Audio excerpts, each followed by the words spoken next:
अप्रैल 2025 को पहलगाम में एक ऐसा हमला हुआ जिसने पूरे देश को हिला के रख दिया। 26 निहत्थे लोगों को सिर्फ उनका धर्म पूछकर मार दिया गया। इस कायराना अटैक के जवाब में भारत ने ऑपरेशन सिंदूर लॉन्च किया था। बॉर्डर के उस पार कई आतंकी ठिकाने तबाह हुए, 100 से ज्यादा आतंकी मारे गए, लेकिन पहलगाम के असली गुनहगार अब भी जिंदा थे। अब यहाँ तक की कहानी तो लगभग सबको पता है, लेकिन अब एक बड़ा अपडेट आया है। भारतीय सेना ने पहलगाम के उन 3 आतंकियों को भी मार गिराया है जिन्होंने हमारी माताओं बहनों के सिंदूर को उजाड़ा था। इन तीनों आतंकियों को खत्म करने के लिए 97 दिन तक के सीक्रेट मिशन चला है, जिसका नाम था ऑपरेशन महादेव। होम मिनिस्टर मंत्री अमित शाह ने पार्लियामेंट में बताया कि ये तीनों LET यानी कि लश्कर ए तैयबा के आतंकी थे, जो हमले के बाद कश्मीर के एक जंगल में छिपे हुए थे। उनकी सांसें अब हमेशा के लिए बंद हो चुकी हैं। अब सवाल ये है साहब कि ये कैसे पता कि वही आतंकी हैं जिसने पहलगाम में अटैक किया था। और पता है साहब, आतंकियों को मारने के बाद उसके राइफल और AK-47 से रात भर फायरिंग भी कराई गई। तो ऐसा क्या था उनके हथियारों में? सवाल ये भी है कि इनके पाकिस्तानी होने के कौन कौन से सबूत मिले हैं। जानेंगे आज की वीडियो में सब कुछ। दरअसल साहब, जब home minister Amit Shah parliament में अपनी स्पीच दे रहे थे तो उन्होंने बताया कि पहलगाम अटैक से जुड़े आतंकियों को मार गिराया। इसके पहले किसी के मन में ये सवाल उठता है कि ये कैसे कंफर्म हुआ कि ये वही है। उससे पहले ही होम मिनिस्टर ने इसको क्लियर कर दिया। उनके अनुसार 28 जुलाई की शाम 6:46 पर मुझे सिक्योरिटी फोर्सेज ने वीडियो कॉल पर कंफर्म किया कि मारे गए आतंकी पहलगाम के हैं, और इसको कंफर्म करने के लिए 3 स्टेप को फॉलो किया गया, ऐसा होम मिनिस्टर ने बताया। लेकिन वो कौन से 3 स्टेप्स थे जिससे कंफर्म हुआ कि ये पहलगाम के ही आतंकी? अब आइए उसको भी जान लेते हैं। तो पहला स्टेप ये था साहब कि जब 28 जुलाई के दिन आतंकियों को ऑपरेशन महादेव के तहत मार गिराया गया, उसके बाद उनकी डेड बॉडी को श्रीनगर लाया जाता है। इसमें लश्कर ए तैयबा का A कैटेगरी का कमांडर सुलेमान उर्फ फैजल जट, हमजा अफगानी और जिब्रान था। और इसकी कंफर्मेशन उन लोगों ने की जिनको NIA ने 22 अप्रैल को हुए हमले के आतंकियों को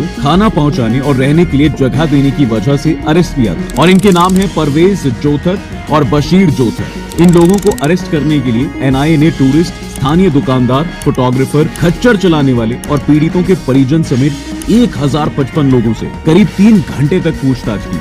अब जानते हैं दूसरे स्टेप, जिसमें इन आतंकियों की पहचान पुराने स्केच से हुई। दरअसल इस स्केच को NIA ने 1055 लोगों से पूछताछ के दौरान बनवाया था। इसमें आतंकियों की शक्ल, सूरत, कपड़े, कद, चेहरा और बाल समेत कई निशानियां बनाई गई थी। और अब इस स्केच से मारे गए टेररिस्टों का फेस और बॉडी पार्ट मैच किया जाता है, जो कि मैच हो जाता है। अब तक आपको हम 2 सबूत दे चुके हैं, लेकिन अब देखेंगे इसके आखिरी स्टेप को और उस सवाल को भी कि क्यों इनके गन की फायरिंग रात की गई। तो ये साहब कि जब इन आतंकियों को मारा जाता है तो उस टाइम इनके पास 2 AK-47 और 1 M9 अमेरिकन राइफल मिली थी, जिनको सेना ने अपने कब्जे में ले लिया था। इन राइफल के कार्ट्रिजेस यानी गोली के खोखे को रात के 12 बजे एक स्पेशल प्लेन से चंडीगढ़ की फॉरेंसिक साइंस लेबोरेटरी यानी FSL भेजा जाता है। यहाँ इन राइफलों से रात भर गोलियां चलाई जाती है। इसके बाद जो इसके कारतूस निकलते हैं उसको जांच के लिए भेजा जाता है। फिर इन कारतूस के खोखे को पहलगाम हमले में मिले खोखों से मिलाकर देखा जाता है कि दोनों मैच कर रहे हैं या फिर नहीं। फिर 29 जुलाई की सुबह 4:40 पर साइंटिस्टों ने कंफर्म कर दिया कि ये वही राइफल है जिससे पहलगाम में गोली चलाई गई थी। यहाँ साइंटिस्टों ने तो इनकी कंफर्मेशन दे ही दी थी, ये वही आतंकी हैं जिन्होंने वैली में टूरिस्टों को मारा था। लेकिन सवाल ये भी है कि इनके पाकिस्तानी होने का क्या प्रूफ मिला है, एक बार उसको भी देख लेते हैं। देखिए, इस सवाल के जवाब में भी हम होम मिनिस्टर के 3 सबूत बताए गए आपको बताते हैं। उन्होंने बताया कि मारे गए आतंकियों के पास पाकिस्तान में बनी चॉकलेट्स मिली हैं, जो इस बात को कंफर्म करती है कि इनके लिंक पाकिस्तान से जुड़े थे। और 3 में से 2 आतंकियों यानी कि सुलेमान और फैजल जट और हमजा अफगानी के पास से पाकिस्तानी वोटर नंबर भी बरामद हुए हैं। ये सभी प्रूफ उन लोगों के पर्सनल सामान के साथ मिले हैं।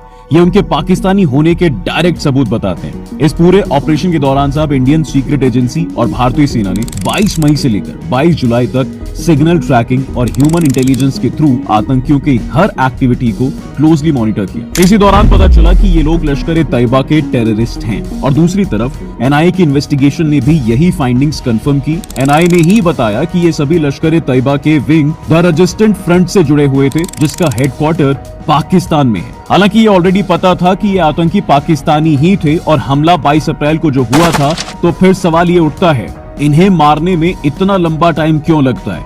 आइए इसको भी जान लेते हैं। तो इस सवाल के जवाब में डिफेंस एक्सपर्ट संजय कुलकर्णी बताते हैं कि जम्मू कश्मीर के जंगलों में हाइड आउट यानी कि छिपने की कई जगह हैं और बारिश के मौसम में यहाँ के जंगलों में छिपना और भी आसान हो जाता है। इस टाइम ये लोग हरे रंग के टेंट लगाते हैं जो कि जंगलों की ग्रीनरी में छिप जाते हैं। इस कारण दूर या ऊंचाई से इसे पहचानने में मुश्किल होती है। इन आतंकियों ने इसी कंडीशंस का फायदा उठाया और दाची गांव के जंगलों में अपना ठिकाना बना लिया। क्योंकि इस जंगल का एरिया लगभग 20 किलोमीटर का है, इसलिए पता ही नहीं चलता कि इसमें कौन रह रहा है। सर्च करना थोड़ा मुश्किल हो जाता है। इसी हाइड आउट में ये लोग लगातार छिपे हुए थे, तो लोकेशन ट्रेस करना बहुत डिफिकल्ट था। लेकिन जैसे ही ये लोग चीन के अल्ट्रा सेट कम्युनिकेशन डिवाइस का यूज करते हैं, लोकेशन ट्रेस हो जाती है। उसके बाद इस पर्टिकुलर एरिया में सर्च ऑपरेशन चलाया जाता है और पहलगाम हमले के 97 दिन बाद यानी 28 जुलाई को इन आतंकियों को मार दिया जाता है। इनको मारने के लिए चलाए गए ऑपरेशन का नाम ऑपरेशन महादेव था, लेकिन इस नाम को रखने के पीछे का रीजन था दाचीगाम के जंगलों के पास एक महादेव चोटी जो जबरवान रेंज में स्थित है। जबरवान रेंज यानी कि जम्मू और कश्मीर में स्थित एक पर्वत श्रृंखला है। इन सब के बारे में बताते हुए अमित शाह ने कहा कि ऑपरेशन सिंदूर ने आतंकियों के आकाओं को मिटाया और ऑपरेशन महादेव ने पहलगाम हमले के आतंकियों को मिट्टी में मिलाया। अब तक तो हमने देखा कि कैसे आतंकियों को मारा गया, लेकिन ये सब पाकिस्तानी थे, तो जाहिर सी बात है साहब कि पाकिस्तान इस पर क्या कह रहा है ये जानने की क्यूरियोसिटी तो सबको होगी। चलिए उसको भी जान लेते हैं। तो इसका जवाब है कि इस पर पाकिस्तान का कोई भी ऑफिशियल बयान तो नहीं आया है, लेकिन वहां की मीडिया में इसकी खूब चर्चा है। ये लोग अपने रक्षा सूत्रों के हवाले से ये बात कह रहे हैं कि मारे गए तीनों आतंकी पाकिस्तानी मासूम थे जिसको भारत ने मार दिया। ये लोग भारत के ऑपरेशन महादेव को भी फेक बता रहे हैं। और अब आखिरी में उस Chinese ultra set communication device की बात, जिसका यूज आतंकियों ने कम्युनिकेशन के लिए किया और मारे गए। दरअसल ये डिवाइस चाइना के हुआई कंपनी बनाती है। इसको चीन के ही त्यांगतोंग 1 सैटेलाइट नेटवर्क से कनेक्ट करने के लिए डिजाइन किया गया है। त्यांगतोंग 1 वो सैटेलाइट कम्युनिकेशन सिस्टम है जिसका यूज रिमोट एरिया में सैटेलाइट से मोबाइल कनेक्टिविटी के लिए किया जाता है। इसको यूज करने के लिए चीन की टेलीकॉम कंपनी के सिम कार्ड और सब्सक्रिप्शन प्लान लेना पड़ता है। इससे लो बैंडविड्थ वॉइस कॉल्स और टेक्स्ट मैसेजेस भेजे जाते हैं। इसको हुआई ने पाकिस्तान को देने के लिए कई बार कस्टमाइज किया है ताकि पाकिस्तान मिलिट्री ऑपरेशन और कवर्ट ऑपरेशन में उसे यूज कर सके। ये आसानी से लोकेशन ट्रेसिंग को मिसलीड कर सकता है।